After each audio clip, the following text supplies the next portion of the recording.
जब हम दास के भाव में आ जाते हैं तो हमारी सब समस्याओं का समाधान निश्चित हो जाता है।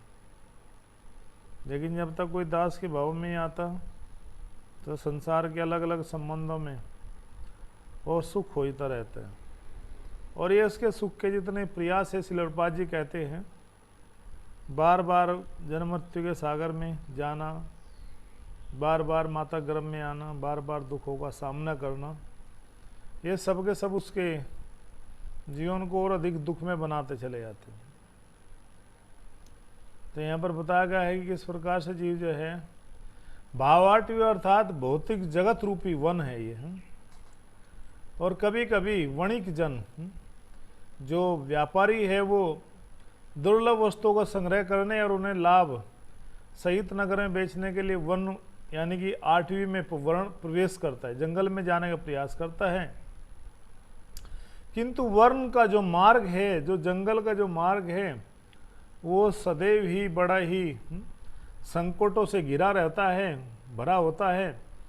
और इस प्रकार से जो है व्यक्ति जब शुद्ध जीव प्रभु की सेवा त्याग कर भौतिक जगत का भोग करना चाहता है तो श्री कृष्ण उसे भौतिक जगत में प्रवेश करने का अवसर प्रदान करते हैं। परम प्रेम विवर्त शास्त्र में कहा गया है कि कृष्ण बहिर्मुख हया भोग वांछा करे, ताको माया निकट जा पटिया धरे। कि यदि कोई जीव संसार में कृष्ण को भूल करके भोग की इच्छा करता है तो उसको ताको माया निकट झापटिया धरे। ऐसे जीव को माया तुरंत पकड़ लेती है और झापट या धरे, झापट मारती है, छांटे मारती है उसको इस संसार में। इसी कारण शुद्ध जीवात्मा भौतिक जगत में गिर जाता है। प्रकृति के 3 गुणों के प्रभाव में आकर वो जीवात्मा विभिन्न योनियों में बहुत सारे देह को धारण करता है, बहुत सारी देह को बदलता है। पुनरपि जरणम पुनरपि मरणम जन्नी जठरे सैनम भवतारे ताहे मुरारे खल भज गोविंदम भज गोविंदम भज गोविंदम मूढ़मत्यो। हे मेरे मूर्ख शिष्यों, बार बार जन्म लेना, बार बार मृत्यु करना, बार बार बुढ़ापा बीमारियों को प्राप्त करना और बार बार माता के गर्भ में जाना कोई बुद्धिमानी नहीं है। कि बार बार इन कष्टों को सहन करना कोई बुद्धिमानी नहीं है, बल्कि भज गोविंदम भज गोविंदम भज गोविंदम मूढ़मतो। हे मेरे मूर्ख शिष्यों, मूढ़मति वाले मूर्ख शिष्यों, इस संसार के इन दुखों को त्याग दो। कहते कि संसार में केवल दुखों का जो कारण है वो हम ही है, हमारे अलावा हमारा सिवाय दूसरा कोई कारण हो ही नहीं सकता। तो जब तक जीव जो है निष्ठा की स्टेज तक नहीं आता, निष्ठा भगवान में निष्ठा हो जाना, तब तक उसी को गारंटी नहीं है वो कितने भी शास्त्र पढ़ ले, कितना भी वो संकर ले, कभी भी उसका पतन हो सकता है, कभी भी नीचे गिर सकता है। ऐसे हजारों लोगों के उदाहरण देखे गए, हजारों लाखों लोग हैं जो लोगों ने क्या कर दिया है, सब कुछ किया लेकिन उस अपने लेवल को नहीं बढ़ाया स्टेज पर। और सबसे बड़ी दुख की बात पता क्या होती है, हंसी की बात, कि यदि कभी किसी के साथ कुछ हो जाए तो वे लोग सलाह देते, वे लोग उदाहरण देते जो भौतिक संसार में फंसे हुए, जबकि ये गलत है। सलाह या उदाहरण वही व्यक्ति दे सकता है जो व्यक्ति स्वयं मुक्त हो, यानी कि जो स्वयं फंसा हुआ है संसार की कैद में, जो है संसार में पड़ा हुआ है, ऐसा व्यक्ति किसी को कैसे निकाल सकता है। जैसे प्रभुपाद जी कहते हैं कि जिस व्यक्ति के स्वयं हाथ बंधे हुए हो और दूसरे को कैसे मुक्त कर सकता है, जिसके हाथ खुद बंधे हो पेड़ से वो दूसरे को कैसे मुक्त कर सकता है। दूसरे को मुक्त भी वही कर सकता है जिसके हाथ खुले हुए हो। अर्थात हम कहे अरे महाराज कैसी बात करते हो, इतना बड़ा घर परिवार है, देश समाज है, नौकर चाकर है,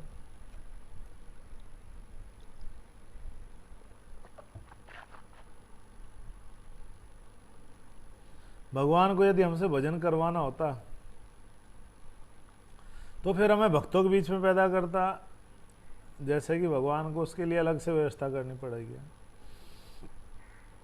और ऐसे लोग बहुत उदाहरण देते हैं। लेकिन वे नहीं जानते। आगे क्या कह रहे हैं, तो इस प्रकार से प्रकृति के 3 गुणों में प्रभावित में आकर के जीवात्मा विभिन्न योनियों में अलग अलग देह धारण करता है। कभी वह स्वर्लोक में देवता बनता है तो कभी मर्तलोकों में नगण्य प्राणी का रूप धारण करता है। इस संबंध में शिला नरोत्तम दास ठाकुर जी कहते हैं, क्या कहते हैं, नाना योनि सदा फिरे, इतना ही है कि नाना योनि सदा फिरे, बहुत बहुत सी योनियों में जीवात्मा घूमता रहता है, ऐसे समझो इसको। जैसे कि कल माता जी ने कहा था कि देवहूति जो है वे शंभु, मनु, हाँ, और शत्रुपा की पुत्री थी। देवहूति, बिल्कुल सही बात है। लेकिन उनके जो भाई थे वे उत्तानपाद और प्रियव्रत हुए, 3 बहन थी ना, आकुति, देवहूति, प्रसूति। तो वहां पर कहते हैं, हाँ, माता जी का ये था कि ब्रह्मांड भ्रमित है। एक्चुअली ये ब्रह्मांड भ्रमित जो है, दशामेश घाट पर स्वयं भगवान चैतन्य महाप्रभु उपदेश दे रहे हैं शिला रूप गोस्वामी जी को। कहते हैं कि संसार जो है एक ब्रह्मांड में क्या है, भ्रमण करने के लिए जीव को मिला है। जैसे बोलते हैं यंत्र रूढ़ानी माया, माया रूपी यंत्र पर जीव बैठ करके भ्रमण कर रहा है, सवारी कर रहा है।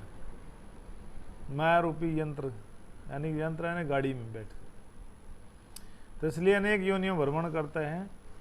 कदर ये भक्षण, जैसे वो इस प्रकार से है, ब्रह्मांड भरमिते कौन भाग्यवान जीव, गुरु कृष्ण प्रसाद पाइबे यही भक्ति लता बीज।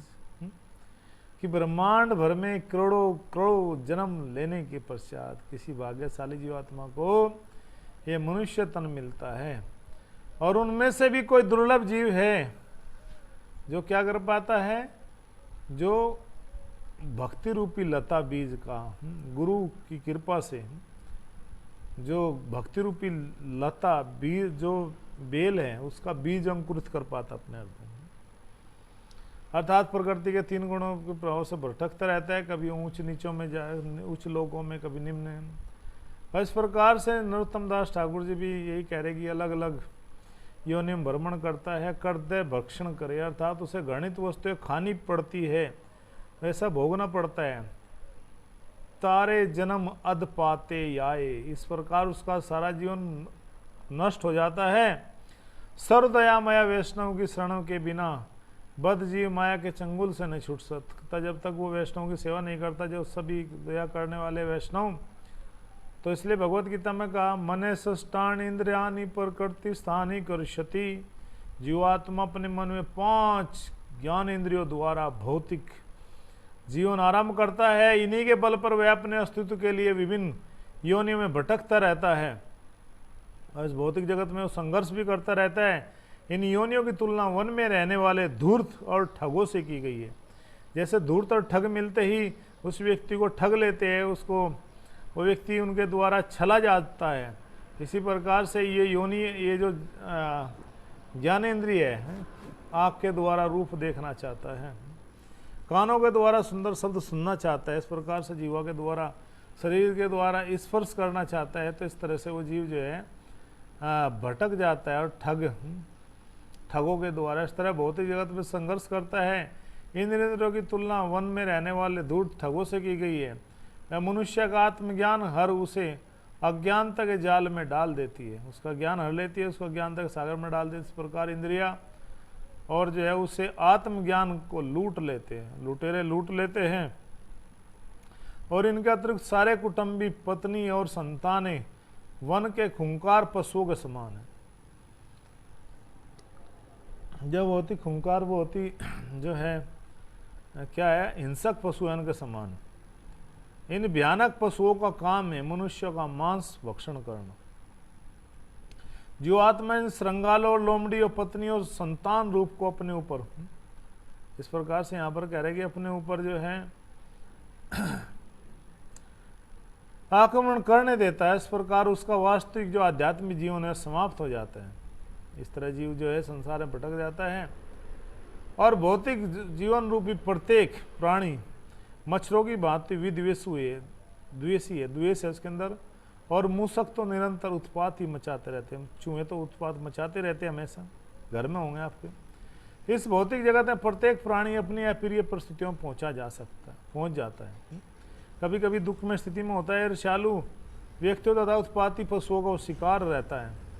इसके परिणाम स्वरूप जीवात्मा उनसे सदैव जो है लूटा जाता है और जीवात्मा द्वारा यह दर्शित होता रहता है, पता लगता रहता है कि उसके साथ में अन्याय हो रहा है। इन व्यवधानों के बाद भी वो गृहस्थ आश्रम को नहीं छोड़ना चाहता। इन सारे कष्टों के बाद भी वो गृहस्थ आश्रम में बना रहना चाहता है और भविष्य में सुखी रहने के प्रयास के लिए सकाम कर्म करता रहता है। इस प्रकार वो कर्म फलों में अधिक ज़्यादा फंस जाता है और अपने बुरे कार्यों के लिए उसको बाध्य किया जाता है। उसके प्रत्यक्ष साक्षी होते हैं दिन में सूर्य, रात्रि में चंद्रमा। देवता भी देखते रहते किंतु बदजीव सोचता है कि इंद्र तृप्ति के उसके सारे प्रयासों को कोई नहीं देख रहा है। अतः जब वह पकड़ा जाता है तो कुछ काल के लिए वह सब कुछ परित्याग कर देता है, छोड़ देता है, और बदजीव सोचता है कि इंद्र तृप्ति के सारे प्रयासों को कोई भी नहीं देखता है। सबसे बड़ा मजाक ही होता है उसके साथ। उसको पता है कि कोई नहीं देख रहा है, कुछ भी कर लूँ मैं, जबकि उसको नहीं पता सूर्य चंद्रमा 10 दिशाएं हैं, दिन का प्रकाश, 33 कोटि देवता, चित्र गुप्त और हृदय के अंदर परमात्मा हमेशा देखते रहते हैं। उसके प्रत्यक्ष साक्षी होते। इस प्रकार से बदजीव सोचता है कोई नहीं देख रहा था। वह जब पकड़ा जाता है तो कुछ काल के लिए सब कुछ त्याग देता है, लेकिन अध्याशक्ति के रहने के कारण उसका फिर कुछ सब कुछ समाप्त हो जाता है। इस भौतिक जगत में अनेक ईर्ष्यालु व्यक्ति रहते हैं। ये संसार ईर्ष्यालु लोगों से भरा हुआ है। इस प्रकार से वे भी जो है झंगूरों के समान है। ऐसे लोग प्रकृति के दूत बन करके बदजीव को सताते हैं, किंतु उसकी बुद्धि कुसंग के कारण भ्रष्ट हो जाती है। बुरी संगति से उसकी बुद्धि नष्ट हो जाती है और भौतिक अस्तित्व की बाधा से मुक्ति पाने के लिए बदजीव नामधारी योगियों, महात्मा और अवतारों के चंगुल में फंस जाता है। फिर वो जब कष्ट आता है, फिर वो ऐसे जो तमोगुणी जो लोग हैं, जो ठग है जो सब है, उनके पास जाता है, उनसे बार बार याचना करता है, बताइए मैं कैसे सुखी हो जाऊं, जबकि उसने भगवत भक्ति के सब रास्ते बंद कर देता है। और जो है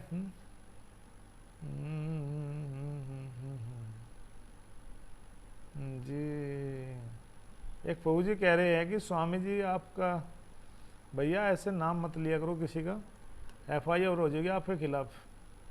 किसी का नाम लोगे ऐसे नाम मत लो भैया किसी का क्लास में, ठीक है। कोई बात है तो अलग से पूछ लिया करो, नहीं तो FIR कर देंगे भैया कोई तुम्हारे किसी के गुरु के खिलाफ बोलोगे तो यानी कि यहाँ पर एक प्रभु जी किसी का नाम ले रहे थे, ऐसे नाम मत लो भैया किसी के। यहाँ तो हमने केवल बताया कि चंगुल में फंसना। अब चंगुल में लोग फंस जाते हैं, क्या करें, हमारा तो प्रयास निकालना है ना। देखो दो बातें हैं, ये तो आप जो है किसी की आलोचना करो, खूब आलोचना करो, तो जबकि जब हम लोगों से पूछते हैं कि भाई आलोचना क्यों कर रहे हैं, उनके पास रास्ता नहीं होता। हाँ जी, हाँ जी, हमने सुना था जी, बस ऐसा जी। अरे भैया सुना था तो तुम क्यों बोल रहे हो, उसकी गलती उस पर रहने दो ना, या फिर उसको सुधारना प्रयास करो। लेकिन हमारा जो मेथड है वो किसी को सुधारना है, किसी की आलोचना नहीं करना, किसी की बुराई नहीं देखना। बुरा देखन में चला बुरा न मिलियो कोई, आपन अंदर आपन खोजियो तो मुझसे बुरा ना कोई। कहते कि बुरा देखन में चला था, लेकिन कोई संसार में बुरा नहीं मुझे। संत लोग ये सोचते अच्छे लोग हैं, अच्छे लोग कहते हैं, बुरे लोग नहीं सोचते। बुरे लोग तो कहते हैं हाँ फंस गया, तुम ही बुरे हो, मैं तो अच्छा, मैं तो दूध का धुला हूँ जी। कहते कि जब अपना आपा खोजा हमने तो पाया कि मुझसे बुरा ना कोई। तो कह रहे कि आपको भाई हमारा क्यों होता भाई, हमारे तो आप भी नहीं है, हमारा तो जगत भी नहीं है, हमारा अपना है क्या? ये तो समझाया जा रहा है हमारा अपना कुछ नहीं है, इस संसार में सब चलता रहता है। तो यानी किसी की आलोचना आज आप करोगे तो कल को उसी के स्वभाव को आप प्राप्त कर लोगे। इसलिए हमेशा कहता हूं कि जो लोग बार बार किसी देश का नाम लेते रहते हैं, पाकिस्तान पाकिस्तान पाकिस्तान पाकिस्तान, भैया अगले जन्म में पाकिस्तान में जन्म ले लिया ना तो जीना आराम हो जाएगा, ध्यान रखना। पता नहीं मरते समय बोल दिए किसी का नाम ऐसे मत लो, पता नहीं भगवान कौन सी बात सीरियस कर दे किसी के जीवन में। सीरियस बहुत हो जाते भगवान कभी कभी किसी की आलोचना करते उस समय। जैसे दो चीज़ों में भगवान सीरियस होते हैं, उदाहरण देते हैं आपको। एक जब किसी की आलोचना करते हो, एक जब कोई इच्छा करते हो भक्ति, विशेषकर भक्ति की इच्छा या आलोचना। भक्ति की इच्छा में क्या होता है कि एक बार परम पूज्य राधानाथ महाराज जी बेंगलोर में एक क्रिकेट मैच था, इंडिया और किसी कंट्री का होगा, तो जिस फ्लाइट में क्रिकेट टीम जा रही थी इंडिया की, उसी फ्लाइट में महाराज जी भी थे। तो महाराज जी को भक्त लेने के लिए आए थे एयरपोर्ट पे, खूब बहुत सुंदर कीर्तन हो रहा था, माला सब फूल लेकर आए थे, लोग कीर्तन कर रहे थे। तो उसमें वो क्रिकेट टीम भी बैठी थी, उसमें एक खिलाड़ी थे, मैंने कई बार बताया भी, अजय जडेजा। अब नाम लेने में कोई बुराई नहीं क्योंकि वो क्रिकेट में नहीं रहे, संन्यास हो गया उनका। तो उन्होंने महाराज जी को देखा तो उनको बड़ा प्रसन्नता हुई, कहा महाराज जी मैं भी बहुत चाहता हूँ, मेरे पास समय नहीं है, मैं भजन करूँ भक्ति करूँ, लाइए मुझे अपना सूटकेस दीजिए, मैं आपकी हेल्प करता हूँ। तो महाराज जी नीचे उतरे, सब खिलाड़ियों ने सोचा अच्छा हमें माला पहनाई जाएगी, हमारा स्वागत होगा। उनको देख करके भक्त बोल रहे थे चांद हरे कृष्णा, चांद हरे कृष्णा, चांद हरे कृष्णा। और वे सारी माला जो है परम पूज्य राधानाथ महाराज जी के गले में डाल दी गई। तो कहता है कि महाराज मेरे पास में समय नहीं है। तो भगवान ने उनकी संकल्प को बहुत सीरियस लिया और उनको कुछ ही दिन के बाद जो है, एक महीने बाद ही भगवान ने क्रिकेट की जगत से हमेशा के लिए बैन कर दिया, अर्थात उनकी बात को बहुत सीरियस ले लिया। और कभी कभी हम कहते हैं कि वो व्यक्ति ऐसा आलोचना करते हैं तो भगवान उसको बहुत सीरियस लेते हैं, तो इसलिए सीरियस रहना चाहिए हमें। तो इस प्रकार से प्रकृति के दूत बनकर बद्धजीव को सताते हैं और इस प्रकार से वो कुछ संगत में फंस जाता है। लेकिन कभी कभी वो छोटे महात्माओं के चक्कर में फंसता है, जो जादू दिखाते हैं, सोना उत्पन्न करते हैं, किंतु बद्धजीव नहीं समझ पाता। वह कभी कभी बद्धजीव है अपना सारा धन खो देने के कारण कुटुंबजनों से बहुत दुखी हो जाता है। इस भौतिक जगत में बद्धजीव को रंच मात्र भी सुख नहीं है, वह इसी प्रकार से जन्म जन्मों में इसको कमाता रहता है धन को। राज्य के कर्मचारी नर भक्षी असुरों की तरह है। जो राज्य में कर्मचारी है, जो सरकारी नौकर होते हैं, कह रहे कि ये नर भक्षी के जैसे होते हैं, ये पैसे सरकार को लूटते, जनता को लूटते हैं, सरकार से फ्री की तनख्वाह लेते हैं, काम जनता का पैसों में करते हैं। कमाल की बात है की तरह जो राज्य के संरक्षण के लिए प्रचुर कर लगाते हैं, खूब लोगों से खूब धन लूटते हैं। कठोर श्रम करने वाला बद्धजीव इन सारी करों से अत्यंत दुखी रहते हैं, हमेशा टेंशन दुखी है। लोग EMI भरे, बिल भरे, क्या टैक्स भरे, GST भरे, क्या करें। कुछ लोग तो क्या करते हैं, सरकार को चूना लगाना चाहते हैं, GST का सही बिल नहीं बनाते हैं, फिर फंस जाते हैं, फिर भागे भागे फिरते हैं, फिर कहते हैं 35 लाख ले लो जी, 50 लाख। ये संसार में सब ठग विद्या है, ठगी करेंगे तो फंसेंगे। तो इस प्रकार से सकाम कर्मों की मार्ग दुर्लंघ पर्वतों के ओर ले जाता है, ऐसे पहाड़ों की रास्ते की ओर ले जाए जो उसको पार नहीं कर सकते। बद्धजीव कभी कभी इन पर्वतों को लांघना चाहता है, वो चाहता है कि समस्याओं से उभर जाए, इन समस्याओं से पार हो जाए, किंतु यह कभी सफल नहीं होता और अधिक संतप्त निराश उठता है। भौतिक संसार में तथा आर्थिक विकास में त्रस्त होकर के, दुखी होकर के बद्धजीव बेकार में ही अपने परिवार के द्वारा प्रताड़ित होता रहता है, प्रताड़ित करते रहते हैं, परिवार के लोग डांटते रहते हैं। भौतिक दृष्टि से 4 प्रमुख आवश्यकताएं होती है, जिनमें से नींद की तुलना अजगर से की गई है। अजगर होता है वो सोता रहता है, और नींद के आने पर बद्धजीव अपने मूल अस्तित्व को पूरी तरह भूल जाता है। सोते ही आप सब भूल जाते हैं आप कौन है। जैसे आँख खुलती है फिर टेंशन होने लगती है, और नींद आने पर जो है इस तरह भौतिक यातनाओं के का अनुभव नहीं कर पाता। कभी कभी धन की आवश्यकता होने पर बद्धजीव चोरी और ठगी भी करता रहता है। भले ही वह आध्यात्मिक उन्नति के लिए ऊपर भक्तों की संगति क्यों ना करे। कभी कभी व्यक्ति दिखावे करता भक्तों की संगति कर, हाँ जी अरे भैया गुरु ऐसे है तो चेले ही कौन सा कम है कलयुग में। जैसा चेला ऐसा गुरु, ऐसा चेला, दोनों नग में ठेलम ठेला है। तो चेले भी लोग चूना लगाते रहते संसार में। चेले भी जैसे, देखो सीधी ही बात है, बुरा मत मानो, जैसी आपकी आवश्यकता होगी, जैसा आप चाहोगे ऐसा गुरु मिलेगा आपको। आपकी ठगी की विद्या है तो ठगी गुरु मिलेगा आपको, अच्छा गुरु नहीं मिलेगा। भक्ति की इच्छा है तो भक्त गुरु मिलेगा। तो इस तरह से वो भौतिक दृष्टि से आवश्यकताएं होती है नींद की तुलना यहाँ, यानी कभी कभी वो जीव जो है ठग करता है, चोरी करता है, साधु के ऊपर संग भी करता है, उसका एकमात्र व्यापार माया के चंगुल से छुटकारा होना चाहिए। लेकिन सही निशा निर्देश नहीं मिलने के कारण वो अधिक से अधिक भौतिक कार्यों में उलझता जाता है। यह भौतिक जगत एक तरह से उलझन ही है, सुख दुख राग द्वेष तथा शत्रुता जैसी यातनाओं से भरा हुआ है। और यह जगत यातना और दुख से भरा पूरा है। जब व्यक्ति पत्नी में आसक्ति और कामचार में कामाचार अर्थात भौतिक सुखों में इंद्र तृप्ति में लिप्त हो जाता है तो वो अपना सारा ज्ञान खो देता है। उसकी समग्र चेतना दूषित हो जाती है पूरी तरह से।